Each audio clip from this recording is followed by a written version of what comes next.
Երբ որ խոսում ենք այս ոլորտում մեր աշխատանքներից, ես շատ կարևոր եմ համարում ընդգծել մի քանի թվային ցուցանիշներ, որ ցույց են տալիս, թե պետությունը ինչ մեծ ծավալի ուշադրություն է դարձնում դպրոցներին։ Այս դպրոցի կառուցումը ինքնին շատ լուրջ ներդրում է, բնականաբար պետության կողմից, բայց մենք դպրոցների ոլորտում արվող ներդրումը չենք սահմանափակում կապիտալ ներդրումներով։ Եվ մի քանի պարզ ցուցանիշ ցույց է տալիս այս հանգամանքը։ Եվ ես մասնավորապես խոսում եմ դպրոցների ֆինանսավորման մասին, այն ծրագրի, որն ուղղված է դպրոցների առօրյա գործունեության պահպանմանը եւ մեր կարևորագույն ծրագրերից է։ 2019-ի դրությամբ մենք այս ուղղությամբ հատկացրել ենք շուրջ 86 միլիարդ դրամ դպրոցների, այսպես կոչված պահպանման ծախսերին կամ դպրոցների ընթացիկ ֆինանսավորմանը։ 2025-ի դրությամբ մենք արդեն այս ուղղությամբ ունեցել ենք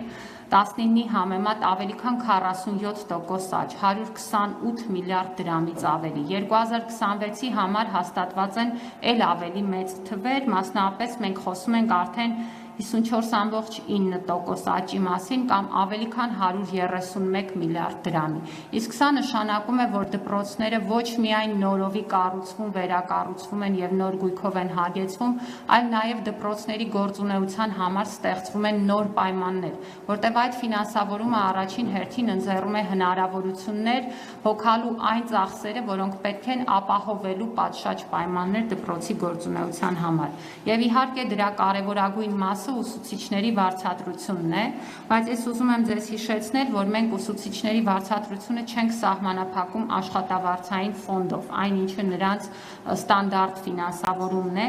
այլ էական աճ ունենք եւ այդ աճը գրանցում ենք նաեւ մի քանի պարզ ցուցանիշների միջոցով, որոնք տեսանելի են, ուրեմն կամավոր ատեստավորման գործընթացում Մասնավորապես բողոքարկման արդյունքները արդեն ամփոփված են եւ ես կարող եմ ասել, որ մենք ունենք ավելի քան 9600 ուսուցիչներ բողոքարկման արդյունքները հաշվի առնելով, որոնք որ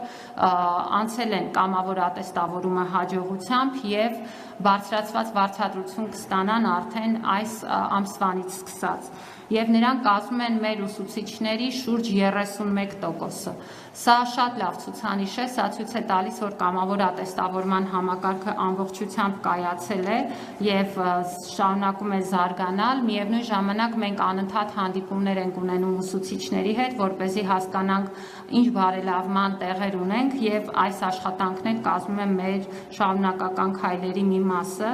բայց սա նաեւ արտացոլվում է այն ֆինանսավորմամբ, որ տրամադրվում է ուսուցիչների խրախուսման ծրագրերին եւ մասնավորապես 2019-ին ուսուցիչների հավելյալ խրախուսման համար հատկացված է եղել 266 միլիոն դրամ։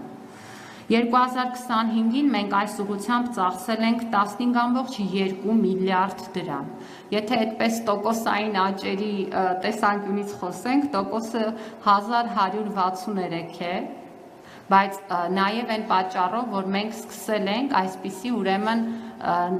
սահմանափակ ծրագրերից։ Սա ոչ միայն թիվ է, այս թվի հետևում հնարավորություններ են, որոնք հազարավոր ուսուցիչների են ընձեռվել, մասնավորապես գիտեք, որ մենք գյուղական փոքր դպրոցների ուսուցիչների համար ունենք առանձին հավելավճարի ծրագիր, բնագիտական առարկաների եւ տեղեկատվական տեխնոլոգիայի ուսուցիչներն են այս ծրագրերի շահառու, կամավոր ատեստավորումն է, տարակարգի նոր մեխանիզմն է, եւ այս բոլորը բնականաբար ընձեռում են նոր հնարավորություններ եւ 26 թվականին մենք արդեն իսկ այս նպատակների համար հատկացրել ենք շուրջ 20 միլիարդ դրամ եւ սա նշանակում է, որ մեր ուսուցիչները էական հնարավորություններ ունեն իրենց վարձատրությունը բարձրացնելու, ասեմ, որ այս դպրոցում էլ որտեղ մենք գտնվում ենք, կան ուսուցիչներ եւ նրանք քիչ չեն, ովքեր հաջողությամբ հաղթահարել են թե կամավոր ատեստավորումը եւ թե նաեւ բարձր աստիճանի տարակարգ ունեն, այնպես որ եթե իրենք ցանկանան, կարող են նաև լրացուցիչ տեղեկատվություն փոխանցել իրենց փորձառության մասին եւ կիսվել այն տվյալներով, որը երբ ես միշտ հայտարարում եմ, միշտ լինում է թերահավատության մի ալիք, երբ որ խոսում եմ այն մասին, որ մենք այսօր ունենք բարձր վարձատրվող ուսուցիչներ եւ նրանց թիվը գնալով ավելանալու է, որովհետեւ ես արդեն նշեցի, որ ամեն երրորդ ուսուցիչը ատեստավորված է։